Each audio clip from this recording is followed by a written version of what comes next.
لبیک لبیک لبیک یا رسول اللہ لبیک لبیک لبیک یا رسول اللہ لبیک لبیک لبیک یا رسول اللہ تاجدار ختم نبوت زندہ باد زندہ باد تاجدار ختم نبوت زندہ باد زندہ باد من سب نبیًا فاقتلوہ من سب نبیًا فاقتلوہ بسم اللہ الرحمن الرحیم الحمدللہ رب العالمین والعاقبۃ للمتقین الصلاۃ والسلام علی سید الانبیاء والمرسلین اما بعد فاعوذ باللہ من الشیطان الرجیم بسم اللہ الرحمن الرحیم ربنا وابعث فیہم رسولا منہم یتلو علیہم آیاتک ویعلمهم الکتاب والحکمہ ویزکیہم صدق اللہ مولانا العظیم الصلاۃ والسلام علیک یا سیدی یا رسول اللہ وعلی آلک واصحابک یا سیدی یا حبیب اللہ جس روحانی گھڑی چمکا طیبہ کا چاند اس دل افروز ساعت پہ لاکھوں سلام جن کے آنے سے روشن زمانے ہوئے جن کے آنے سے روشن زمانے ہوئے اس نبی کی ولادت پہ لاکھوں سلام الحمدللہ مالک احسان حضور علیہ السلام کا خاص کرم و فضل کہ ماہ ربیع النور شریف اللہ تعالیٰ نے ہمیں ایک مرتبہ پھر ہماری زندگی کے اندر دیکھنا نصیب فرمایا اس مالک کائنات کی بارگاہ میں دعا ہے کہ حضور علیہ السلام کی ولادت باسعادت کے صدقے اللہ تعالیٰ اس ملک پاکستان کے اندر نظام مصطفیٰ کا نفاذ فرمائے اباب ذی وقار حضور علیہ السلام کی ولادت کی دعا حضرت سیدنا ابراہیم علیہ السلام نے دعا کی اس وقت جس وقت حضرت ابراہیم علیہ السلام نے کعبۃ اللہ مکمل تعمیر فرما دیا اور حضرت ابراہیم علیہ السلام نے کعبۃ اللہ کی تعمیر مکمل ہونے پر دعا کی فرمایا ربنا وابعث فیہم اے اللہ بھیج دے اس کے اندر اے میرے رب اس کے اندر بھیج دے کیا رسول منہم یا اللہ انہی میں سے رسول بھیج دے کیا کرے گا یتلو علیہم آیاتک جو ان پر تیری آیات کو تلاوت کرے وَيُعَلِّمُهُمُ الْكِتَابَ وَالْحِکْمَةَ اور ان کو کتاب و حکمت کی تعلیم دے ان کو کتاب و حکمت سکھائے وَيُزَكِّيهِمْ اور ان کو پاکیزہ کر دے ان کو پاک کر دے اب نبی پاک علیہ السلام کی حدیث مقدسہ نبی پاک علیہ السلام نے اس آیہ مقدسہ کی تفسیر حضور نے خود بیان فرمائی آقا کریم علیہ السلام نے ارشاد فرمایا تفسیر ابن کثیر کے اندر اور مسند ابو داؤد کے اندر کریم آقا علیہ السلام نے ارشاد فرمایا کہ میں اپنے دادا اپنے باپ حضرت سیدنا ابراہیم علیہ السلام کی دعاؤں کا نتیجہ ہوں اور کریم آقا علیہ السلام نے ارشاد فرمایا کہ جس نبی کے لیے حضرت ابراہیم علیہ السلام نے تمناؤں کا اظہار کیا کہ یا اللہ ان لوگوں میں سے ایک نبی یہاں پر بھیج دے حضور علیہ السلام نے فرمایا اس وہ تمنا کی اس تمنا سے مراد میری ذات ہے اور کریم آقا علیہ السلام کی ولادت باسعادت جس وقت ہوئی اس وقت عرب کا ماحول جس طرح کا تھا کہ جہاں پر دور دور تک ہدایت کا کہیں پہ بھی روشنی کا چراغ جلتا ہوا نظر نہیں آ رہا تھا ہر طرف جہالت کا دور دورہ تھا اور جہالت کا حال یہ تھا کہ چھوٹی چھوٹی بات پر برسوں تک لڑائیاں چلتی رہتی اور جنگ و جدل کا ایک معاملہ ایسا چلتا کہ خاندانوں کے خاندان ختم ہو جاتے لیکن کریم آقا صلی اللہ تعالی علیہ وسلم کی ولادت باسعادت جس وقت ہوئی آقا کریم علیہ السلام نے آکے اسلام کا ایک ایسا نظام لوگوں کو دیا اور اسلام کا نظام لا کے بتایا فرمایا کہ تم اللہ تعالیٰ نے تمہیں لڑنے کے لیے پیدا نہیں کیا آپس میں ایک دوسرے کے ساتھ محبت اور بھائی چارے کے لیے زندگی بسر کرنے کے لیے رب نے تمہیں پیدا فرمایا ہے اور کریم آقا علیہ السلام نے ارشاد فرمایا حضور علیہ السلام نے فرمایا کہ لوگوں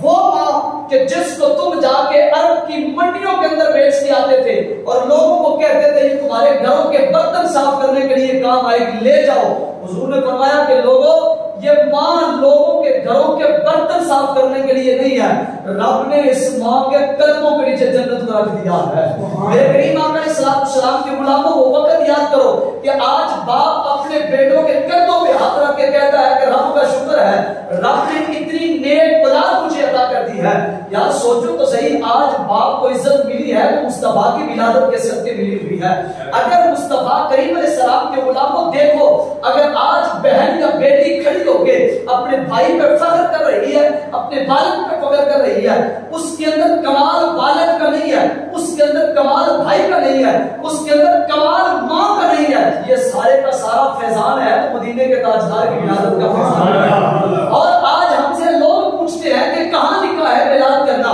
میں بتانا چاہتا ہوں، سورہ قصص ہے، 20واں سپارہ ہے، نبی پاک علیہ السلام کے غلاموں ذرا توجہ کیجیے گا، خالق کائنات جل وعلا کے نبی حضرت موسیٰ کلیم اللہ علیہ السلام کی ولادت کا وقت قریب آیا نا، تو سارے جادوگروں نے فرعون سے کہا کہ ایک ایسا بچہ پیدا ہونے والا ہے، بچہ پیدا ہونے والا ہے کہ وہ آئے گا تیرے تختے کو الٹ دے گا، بچہ پیدا ہونے والا ہے۔ اس نے کہا ہم ولادت ہونے نہیں دیں گے، ہم میلاد ہونے نہیں دیں گے۔ میں نے کہا جس نے کل میلاد روکا تھا، رب کے قرآن نے اسے فرعون کہا ہے، رب کے قرآن نے اسے فرعون کہا ہے۔ کہا یہ تھا کہ وَيُذَبِّحُونَ أَبْنَاءَهُمْ، کہ ان کے بچوں کو قتل کر دیا جائے، وَيَسْتَحْيُونَ نِسَاءَهُمْ، اور ان کی بیٹیوں کو زندہ چھوڑ دیا جائے۔ لیکن پھر بھی اللہ کی قدرت دیکھیے، رب نے نبی کا میلاد کروا دیا۔ حضرت موسیٰ پاک کی ولادت ہوئی، موسیٰ علیہ السلام کی ولادت ہوتی ہے تو فرعون اپنے حواریوں کو بھیجتا ہے، جاؤ جا کے ان کے گھر کے اندر دیکھ کے آؤ، سنا ہے کسی بچے کی ولادت ہوئی ہے۔ جب دروازہ کھٹکھٹا ہے تو حضرت موسیٰ پاک کی والدہ اٹھاتی ہیں اور اپنے بیٹے کو اٹھا کے تندور کے اندر ڈالتی ہے۔ جب تندور کے اندر بیٹا جاتا ہے تو حضرت سیدنا موسیٰ علیہ السلام کی والدہ نے اوپر ڈھکن رکھا اور آ کے اپنی بستر پہ بیٹھ گئی۔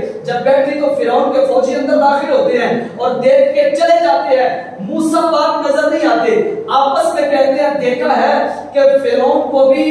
مغالطہ ہو گیا ہے، مغالطہ لگا ہے کہ ان کے گھر میں بچہ پیدا ہوا ہے۔ لیکن کسی عاشق نے کہا نانا مغالطہ نہیں لگا، فرعون کو بھی نبوت کی خوشبو آ گئی تھی، اس وجہ سے اس نے کہا تھا کہ ان کے گھر میں جاؤ۔ جب بہن نے جا کے تندور کے اندر آگ چلا دی، اب تندور کے اندر آگ چلی، فرعون کے فوجی دروازے سے باہر نکلے۔ جب فرعون کے فوجی دروازے سے باہر نکلتے ہیں، ادھر تھوڑی ہی دیر گزرتی ہے تو والدہ کہتی ہے کہ بیٹا جاؤ اپنے بھائی کو تندور سے لے کے آؤ۔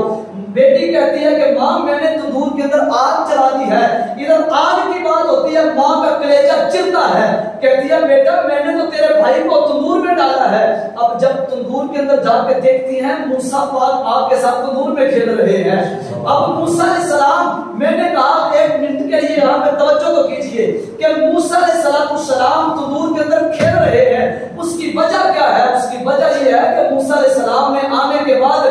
صلی اللہ علیہ وسلم کا میلاد خود بیان کیا ہے۔ موسیٰ علیہ السلام کا میلاد، موسیٰ علیہ السلام نے نبی علیہ السلام کا میلاد خود بیان کیا۔ اور سوچو تو صحیح، جب نبیوں نے مصطفیٰ کی ولادت سے فیضان پایا ہے تو ہم تو خود مصطفیٰ کا کلمہ پڑھنے والے ہیں۔ اللہ تعالیٰ ہمیں مصطفیٰ علیہ السلام کی ولادت کا فیضان ضرور عطا فرمائے گا۔ صرف فرق اتنا ہے، لوگ کہتے ہیں جب نبی علیہ السلام کی ولادت ہوئی تو اس وقت بتاؤ کہیں پہ لکھا ہے کسی نے میلاد کیا ہو؟ میں نے کہا مجھے صرف اتنا بتاؤ، جب نبی علیہ السلام کی ولادت باسعادت ہوئی، مکے کے اندر بھی 5000 مسلمان تھے، 10,000 مسلمان تھے، کہا جی ایک بھی مسلمان نہیں تھا۔ میں نے کہا اسی وجہ سے میرے نبی جب مدینے کے اندر جاتے ہیں تو چھوٹی چھوٹی بچیاں بھی آگے کہتی ہیں طلع البدر علینا۔ جب بچیوں کے سامنے آمینہ کے لال جاتے ہیں، مسلمانوں کے پاس جب اللہ کا نبی جاتا ہے تو مسلمان خوشیاں مناتے ہیں، کافروں کا کام ہی نبی کی ولادت پہ خوشیاں کرنا۔ آج اگر پوری کائنات کے اندر حضور کے غلام خوشیاں منا رہے ہیں، اس کی وجہ ہے کہ حضور مسلمانوں کی طرف آئے ہیں، غیر مسلموں کی طرف حضور آئے نہیں ہیں۔ اللہ تعالی ہم سب کو حضور علیہ السلام کے ولادت باسعادت کی برکات اور فیضان عطا فرمائے۔ وآخر دعوانا الحمدللہ۔